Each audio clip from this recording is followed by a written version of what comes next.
Hi, it's Michelle, and I'm back. I'm back because my laptop crashed. Yes, my laptop crashed today. And if you want to try to teach something like patience or compassion or something along that line, anything actually that you really want to teach and you want to demonstrate with your life, trust me when I say that it will be tested. So after my mornings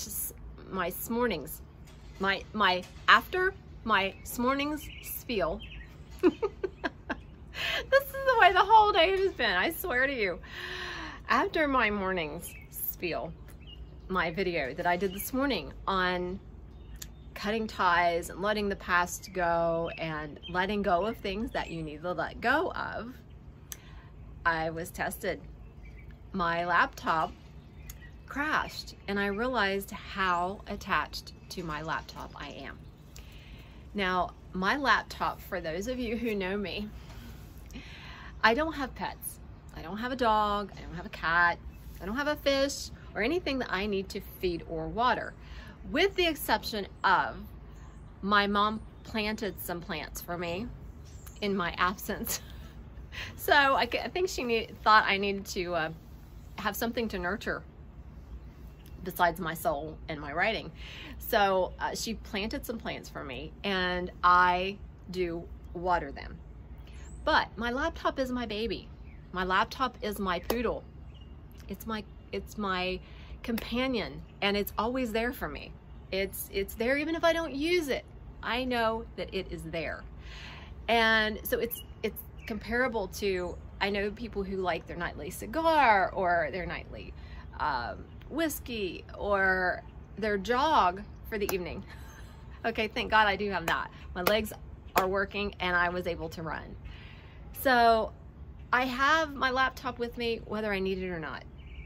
But I realized how attached to it I am, because there's days I take this thing with me on trips across the country. I pack the laptop, I take care of it, I make sure that it's with me and that it's ready to go, it's charged up, even if, and the majority of times lately, I have to admit, I've just carried it from room to room. I'll carry it outside, I'll carry it back inside. I haven't been sitting down and actually writing what I wanted to write. I have so many stories going in my head and none of them are coming out. So today I actually opened it up. I sat it on the chair. I had the document opened. All was good. And I felt a few drops of rain, but didn't think too much about it. Well, it did get rained on. Not much, just a little bit. Just enough to knock it out. But the reason I'm on here right now is to say that we can be attached to things, not just people. We can be attached to feelings of euphoria, like my runner's high that I have to have. And some of that's okay. But I realized how attached to my laptop I am.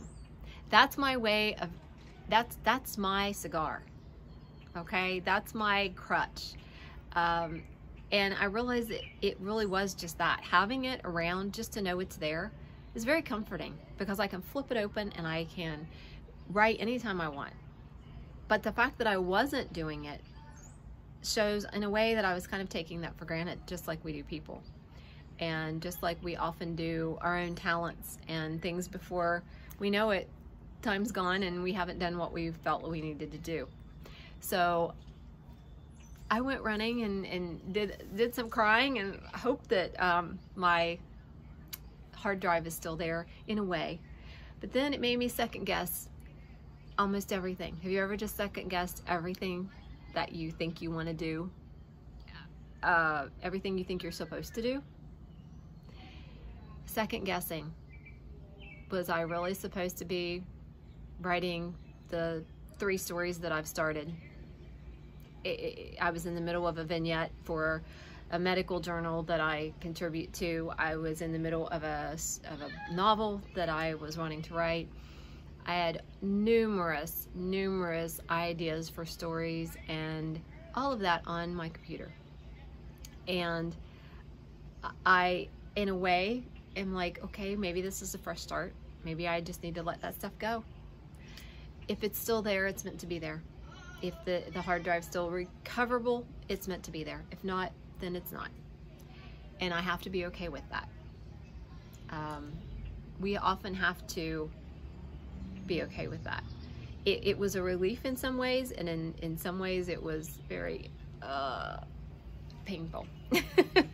So that's my message tonight, is just grin and bear it sometimes, and let go what you need to let go of, and be careful what you get attached to, because ultimately none of it's there. It's just a means to, not to an end, but it's a means to express. And that's what the laptop is. It's a means to express. So hence, I can't express in my laptop and on my keyboard tonight, but I can express in this format. I can express through my phone, and I can say, hey, does anybody have any good deals on laptops out there? Seriously, thank you for listening. I hope that you get a chuckle or two out of some of the crazy things that I say.